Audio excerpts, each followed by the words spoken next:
If you're watching this video right now, most likely you've been feeling like you've been straying from God. You're falling back into old habits, going to old places, hanging out with old friends, people that you thought you let go of a long time ago. But maybe it's not even just your outward choices. You feel like your heart is fading from God. You're not really paying attention to what you're watching or consuming. You're not putting a cap on those sexual fantasies. You find your heart getting caught up in bitterness or jealousy or greed or laziness. You feel all this and it scares you. And then maybe there's a day that you wake up and you're committed, I'm going to get things on track. You wake up super early, you read the Bible, you pray, you try to make the right decisions, you stop listening or watching those videos that you know are not good for you. You volunteer to serve at church, maybe even tell a friend about Jesus. But then the very next day, you find yourself falling into the exact same cycle of sin. You're sick of this, but you can't seem to break free from this cycle and you just feel like you're fading further and further away from God. Here's the deal. God wants you to come back to Him, not just once, but once and for all. Jesus told the story of this young man in Luke 15. This is what it says.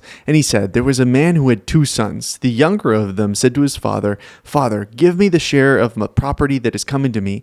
And he divided the property among them. Not many days later, the younger son gathered all he had and took a journey into a far country. And there he lived and squandered his property in reckless living.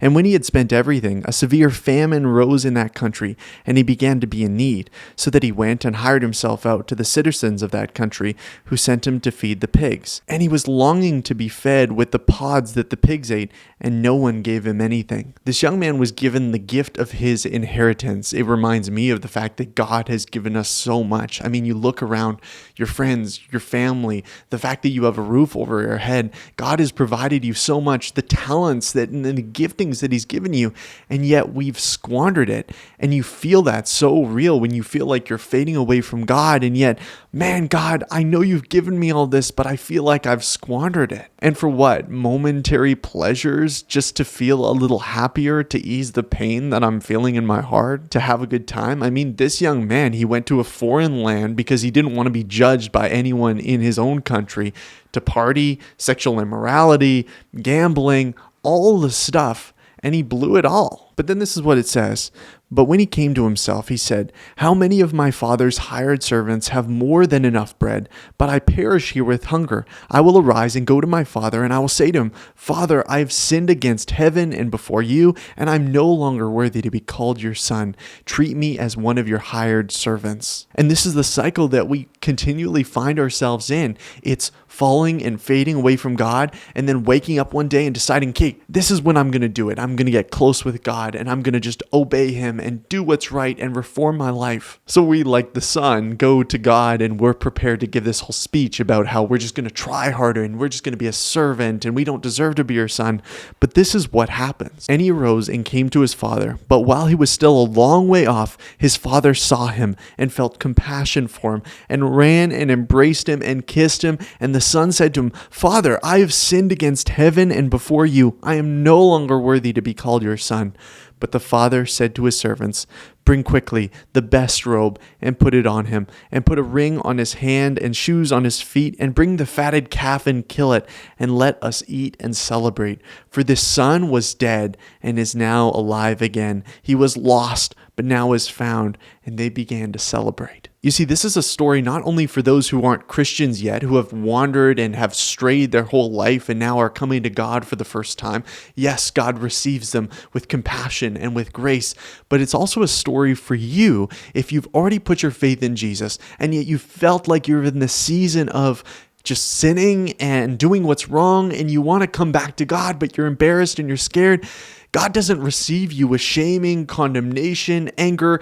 You should know better. You should have done what's right. You're already in my family. Why? What are you doing? He receives us again with celebration because though we were straying, He welcomes us back, not as servant, but as son. You see, when we sin, we think we need to take up a new occupation. We think that we need to become a servant. The truth is we need to take up a new identity.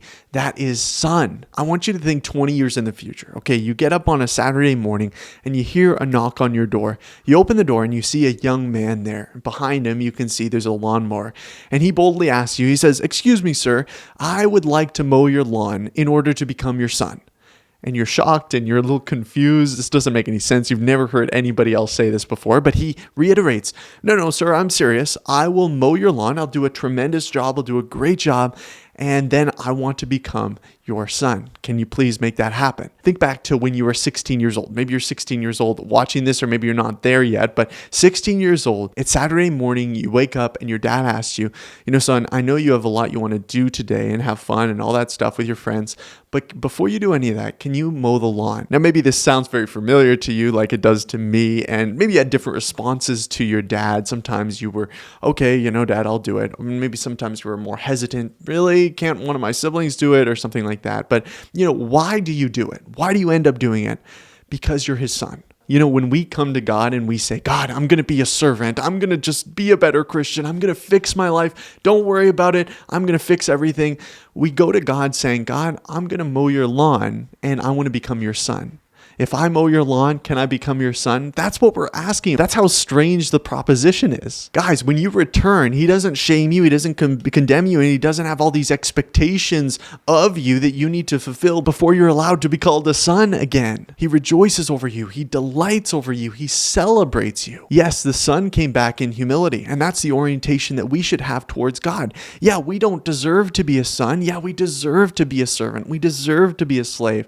And we come to him with that humility, and yet we receive the gift of sonship. We receive his grace. But why does he not condemn us when we deserve it? Well, guys, that's the whole point of the gospel. The fact that Jesus came to this earth to die on the cross, to take the weight of your sin, the condemnation you deserve for your sin on himself, so that when you come to God, you can receive grace. I truly hope that this video helped you, and until next time, keep pursuing the mission.